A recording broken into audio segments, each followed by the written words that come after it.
Mm. Fixed. Fixed.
All right, I fixed it. It was, okay, yeah, so I'm ready when you are, and it's already streaming. Is that tornado warning still in effect? Yes, it is. Okay, good. That way my speed's not inaccurate. What's up with the link? Is it the same link? Same link, yep. Should be the same link. Okay. Yep. You want me to verify that right now? I can. But yes. Very good, very good. Okay. Are you ready? I'm going to send the tweet out. So are you ready to go?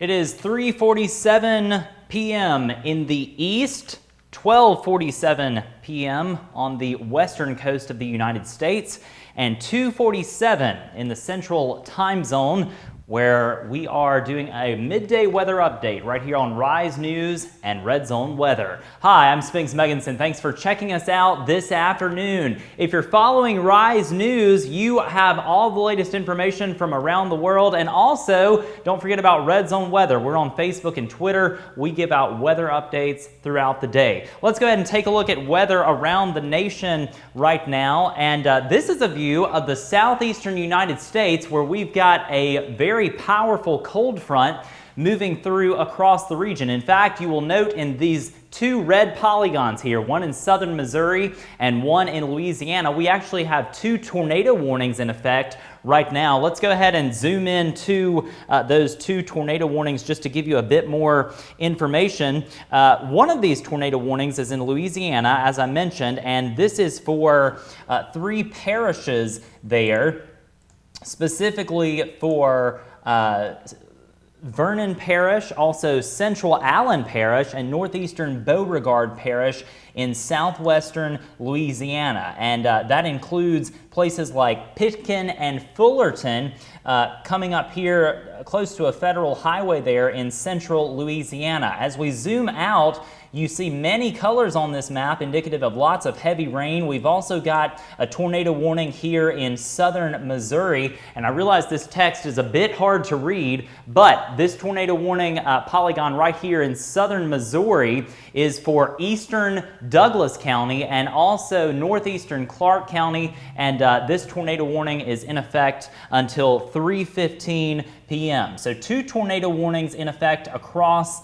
the U.S. right now associated with this large cold front. And you'll note also we have a tornado watch in progress for many counties across western Mississippi, majority of northern and central Louisiana, and also much of central and southern Arkansas. That's this pink polygon here, which includes many counties just to the south of Little Rock. In fact, we had a severe thunderstorm warning in progress about 30 minutes ago for the metro Little Rock, Arkansas area, and this line of storms is going to continue to march to the east. We do note several reports of damage over the past hour. In fact, very near Duboc, Louisiana, trees down in that part of the world. Also flooding, a big concern. In Shelby County, Texas, one highway is flooded near Joaquin, Texas. That's Highway 84. And this cold front is going to continue to push off to the east in the days ahead. So here's your frontal boundary with all the activity out ahead of it. The front is continuing to move to the east. We've also got an area of low pressure back here in the panhandle of Oklahoma. And get this, severe weather in the south, but we've actually got snow falling here in the far eastern part of Colorado. Let's go ahead and have a look at that, because that's going to be a big weather story over the next several hours. Here in far eastern Colorado, and also the western part of Kansas, here in Colby and Lamar, Colorado. Lots of heavy snow falling there. Temperatures in that region in the upper 20s right now. In fact, let's go ahead and take a look at temperatures across the nation right now, and you will see that we have a big thermal contrast in place across the nation. So this is a look at temperatures, and you can see all these blues and pinks back here over Kansas, Nebraska, Colorado, indicating cooler temperatures, whereas out ahead of the cold front, here in Alabama, Mississippi, and Tennessee, you've got 70s streaming in from the Gulf of Mexico, temperatures in the 70s, all of that warm, moist air conducive for thunderstorm activity moving to the north out ahead of this cold front. And behind the front, you see here temperatures in the 50s and lower 60s across northern Texas, Dallas, Oklahoma City, also Topeka, Kansas right now in the 50s as this cold front has moved on by those regions. But the storms are out here in the warm sector, and you can see, again, there's a tornado warning that we talked about moments ago in southern Missouri. Also have a tornado warning in Louisiana. Several severe thunderstorm warnings along the line. Let's have one final look at the line before we close out this afternoon.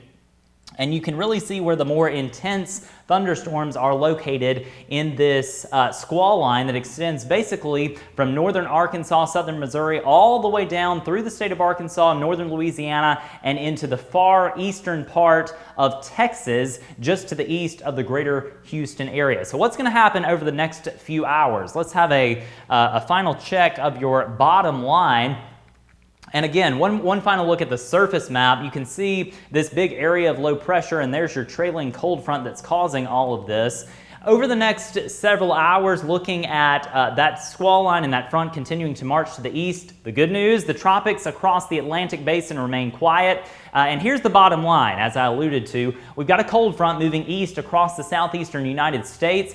Big snows right now, particularly in eastern Colorado, and also strong winds right now in the northern Rockies. In fact, I'll back up and you can see this really tight pressure gradient. These are called isobars, and this shows us areas of varying degrees of atmospheric pressure at the surface. And you can see how tight these lines are here in Oregon, Idaho, and eastern Washington state. So strong winds over the Rockies over the next 24 hours, but the Northeast remains quiet. So high pressure remains in control there. The good news is, as that front continues working its way to the east, it will produce some severe storms in the south, but the Northeast going to remain quiet. Be sure to check out Red Zone Weather on Facebook and on Twitter, and don't forget to check out Rise News as well. You can find Rise News facebook.com/Rise News Now. Thanks for joining us for this Red Zone Weather Rise News update.